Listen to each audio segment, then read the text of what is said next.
You have to put your oxygen mask on first before helping others.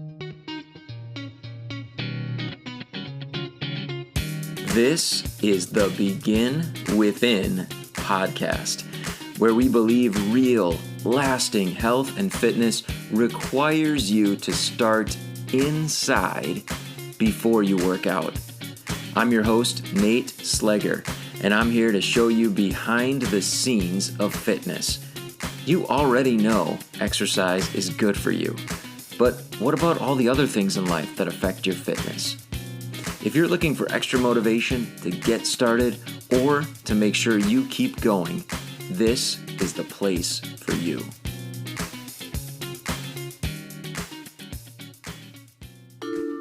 Produced by BeginWithin.fit. My guest today is Ashley Parker, the host of the Splash of Ash podcast. She has her master's degree in clinical mental health counseling and believes that there's a process in achieving overall wellness, which begins with our habits. She loves to help others to develop the skills and the confidence they need to become their best selves. Her catchphrase is change your every day, change your life. And you are definitely going to hear that echoed in the information that she shares with us today. Here are 3 things that I'd love for you to listen for. Number 1, why you need to make self-care easy. We're going to use the word gentle. Make it easy on yourself. She's going to talk about that. Also, she's going to deliver an exercise to help us overcome limiting beliefs. And then finally, we're going to focus on the importance of a morning routine. Ashley is going to walk us through her morning routine. And I want you to notice again the theme of it's just easy, it's gentle. And start thinking about ways that you can incorporate similar habits into your morning routine. But we're going to talk about that and why it is so important in our episode today. Here's my interview with Ashley Parker. Self-care, it's a word I think that we all throw around, right? Everyone has heard of self-care, but I think it's really important to understand what self-care is for each person. I think it's going to look different. So I think of self-care like filling my cup up, right? When we're on an airplane, maybe we haven't been on an airplane in quite some time because of the time that we are in, but they say that you have to put your oxygen mask on first before helping others. Mm-hmm. And I think that's a great illustration to think of self-care as filling yourself up before you can serve others, inspire others, even go into work, take care of your kids, help your husband, right? Help your friends. So it's important to understand what self-care is for you. So your version of self-care is going to be different than my version of self-care, right? Maybe mine is taking a bath, right? That's a cliche one that everyone kind of always thinks of, taking a bath and, sit with yourself. But if you don't know what energizes you and what fills your cup up, I think it's important to connect with yourself. So sit down with a pen and a paper and dive into things that make you feel good or things that you enjoy doing. Maybe it's like painting, or maybe it's FaceTiming your friend. Maybe it is taking a bath. Maybe it's going for a walk outside. Maybe it's just sitting on your couch in silence because your house is chaotic. Mm-hmm. So just understanding what makes you feel good, what you can put your to-do list down and what you can go to that just makes you feel good.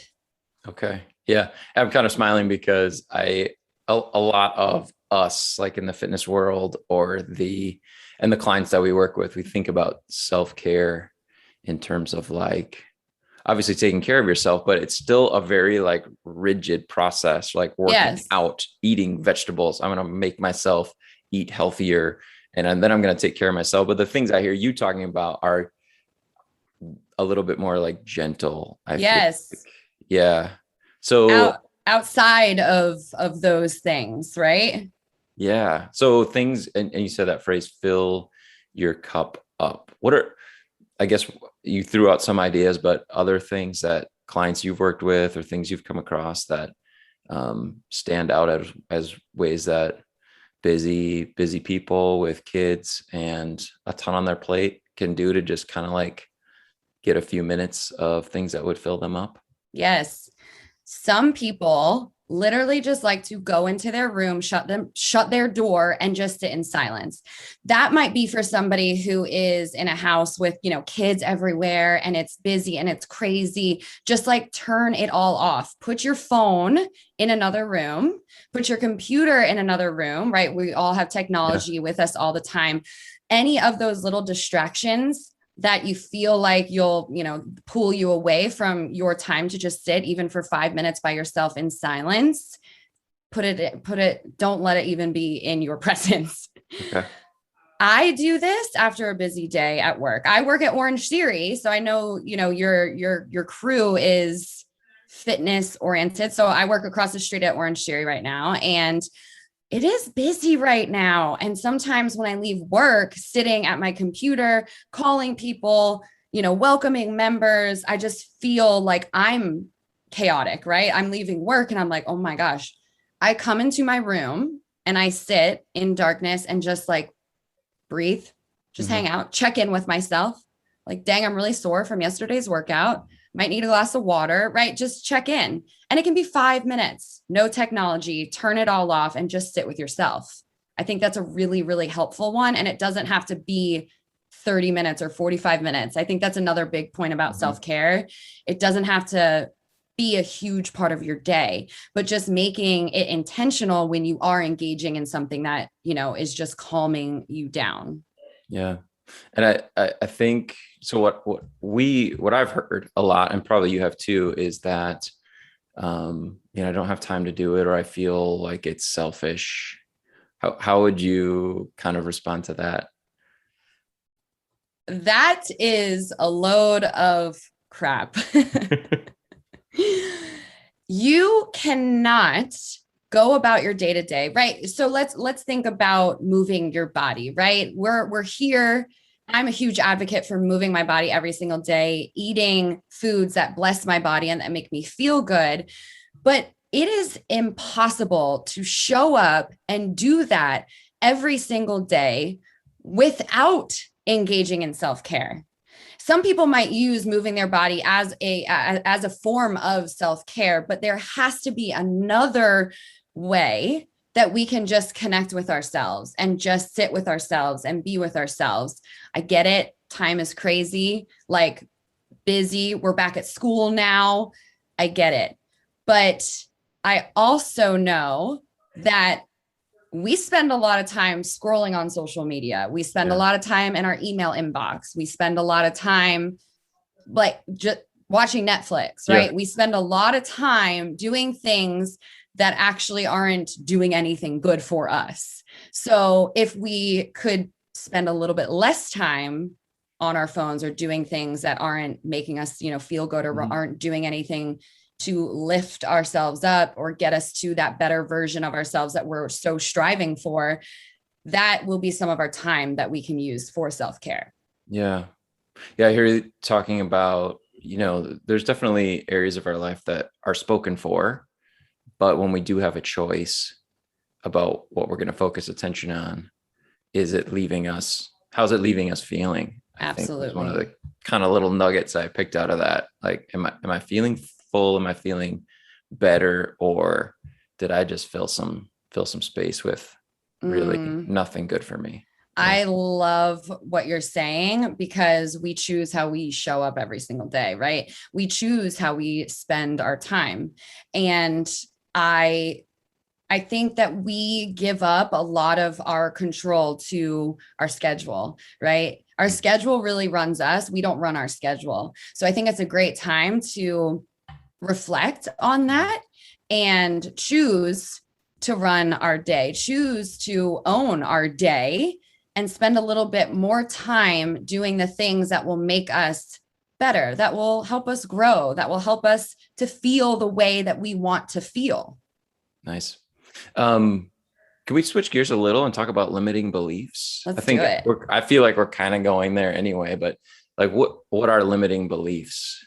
Limiting beliefs are a thought that you hold to be true about yourself that limits you in some way, right? A thought that you hold to be true about yourself that really limits you from showing up in your full potential.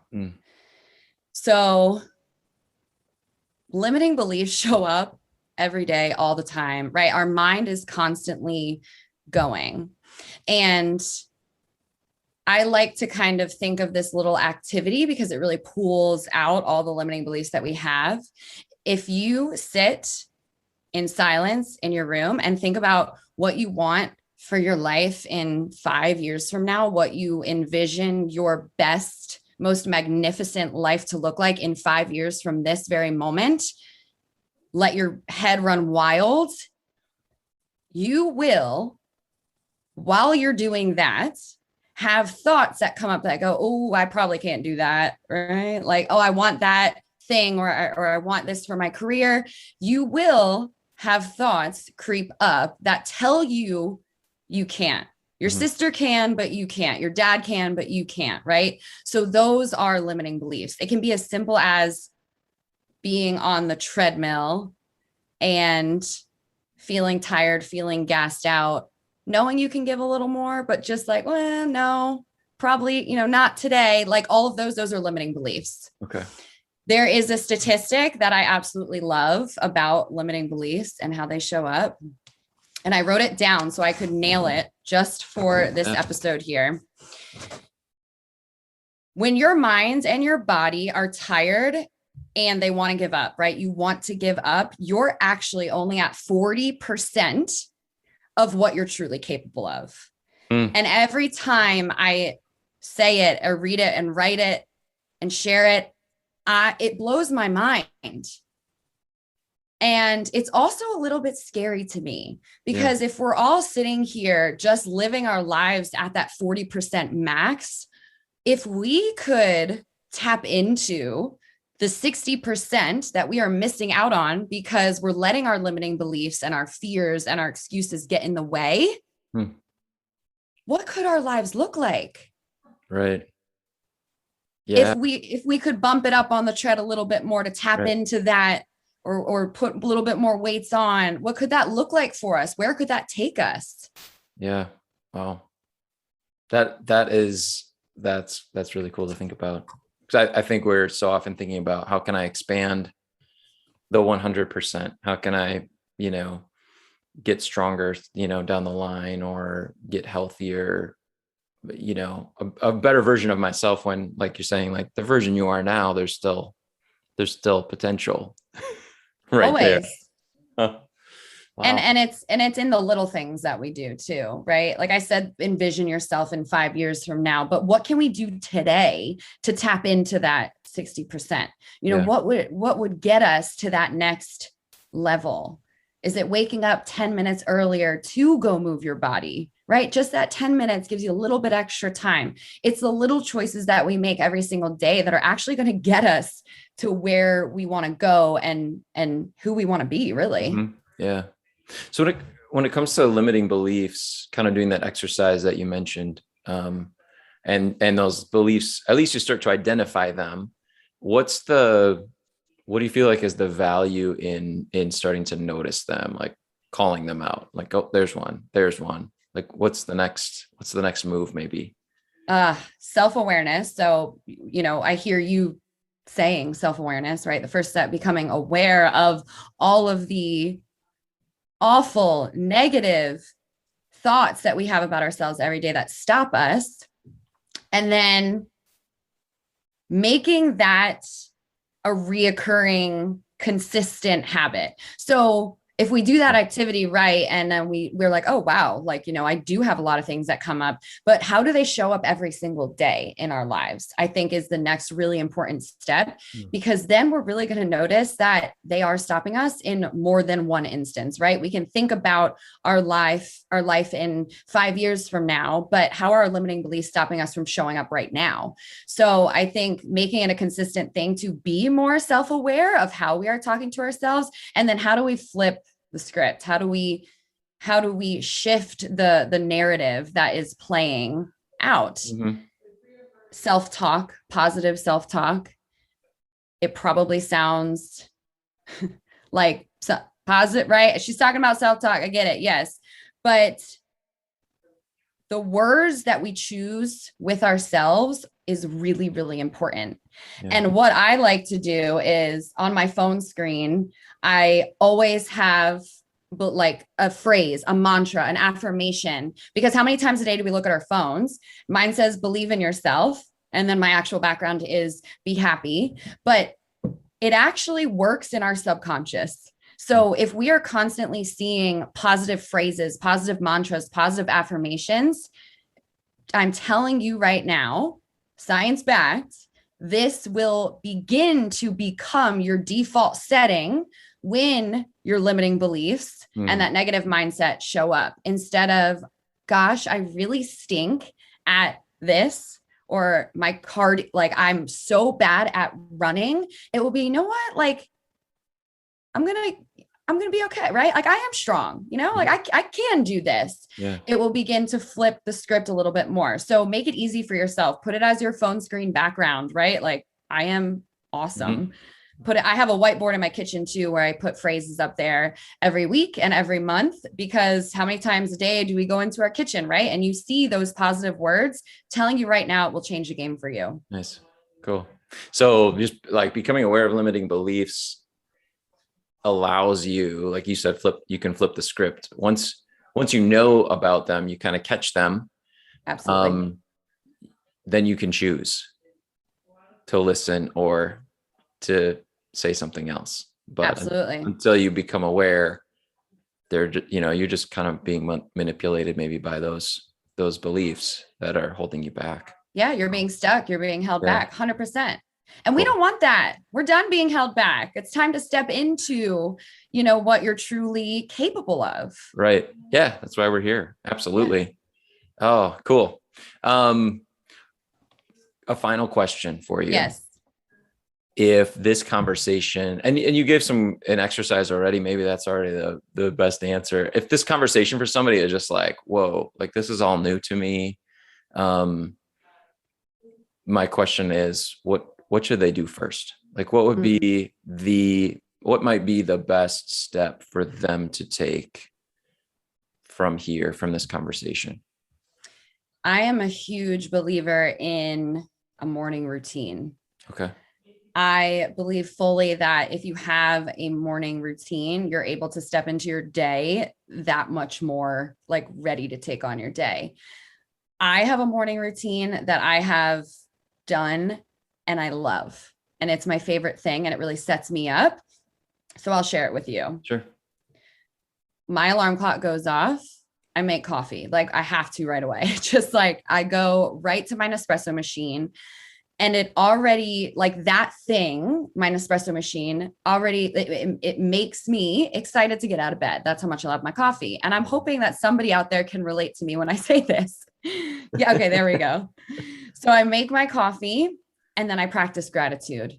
Okay. And I know gratitude can be something that, right, we all talk about, like, oh, thankful for my family. It can be anything. Like some days I sit and I'm like, I feel kind of blah today, but I'm really grateful that I have my coffee right now, right? Mm-hmm. It can be something simple. That already is shifting the mind to look for the good instead of automatically default setting negative. Today is going to suck. Today is going to be long, right? All the things we have to do.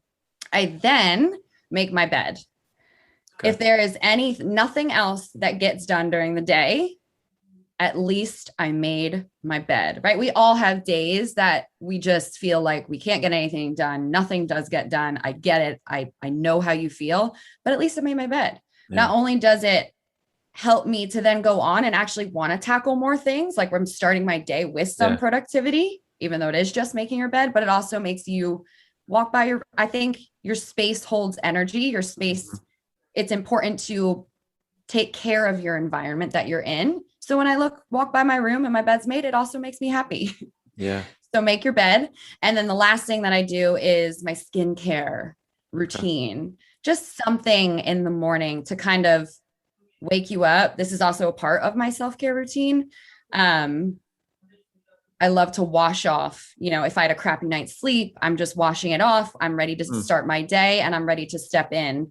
So morning routines don't have to be 30, 40 minutes. It takes me maybe 7 minutes. And if I'm having a worse morning, sometimes I want to just make it a little bit longer and really try to get myself into a better space to step into my day then. But I think a morning routine is a great place to start. Yeah. Awesome.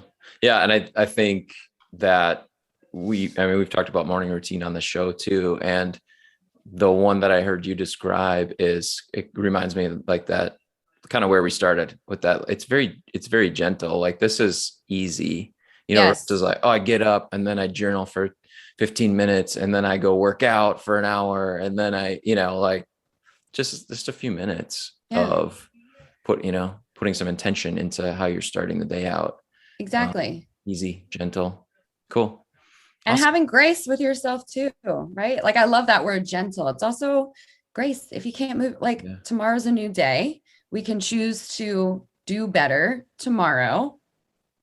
And I think that gentle is a great way to describe all the things that we've been talking about today. Cool. Ashley Parker, thank you so much. Thank you for having me. This was awesome. Super fun conversation. Like I mentioned in the intro, you can catch up with Ashley by checking out her podcast, Splash of Ash, anywhere where you listen to podcasts. So please check it out. Her show is dedicated to sharing actionable lifestyle changes to help to nurture your mind, body, and soul in order to achieve greater self-worth. So again, I want to thank Ashley so much for being on the show today. Such an important topic, how to take good care of ourselves. And I know that for so many of the people in our community, our clients, people that reach out to us all the time, the challenge that many face, and if it's you, it's okay, is how do I make myself a priority? Can I make myself a priority when I have so many other people that need my time and my attention and my effort? And the reality is, if we don't take better care of ourselves, what's going to happen, right? Ashley used that example of putting on your oxygen mask before you help someone else. And there's a good reason for doing that. Because if you are someone who needs to be helping someone else, you absolutely have to make sure that you have the things you need so that you can stick around and continue to have the energy, the positivity, the awareness, the focus to be able to give something meaningful to them as you take care of them. And it's a good reminder for all of us, isn't it? To prioritize self-care. The themes that I asked you to listen for, I think bear repeating. One of the biggest things that I took away from this conversation, I mentioned at the intro as well, and I know you heard it in the expressions that Ashley made in the interview. When we're focusing on self-care, we can start small, and we can start with things that are easy, just gentle self-care, things that really do help us feel more connected, a greater sense of peace and ease. And just taking a look at our routine, for example, we talked about the morning routine and how important it is to get the day started off right. So what I'd encourage you to do is just take a look at your routine and how you start the day repeatedly. Are there some habits in place that really do help you to feel connected, to feel grounded, to feel like you got your head on straight and mentally things are in order before you go out into the great big world out there and try to help other people.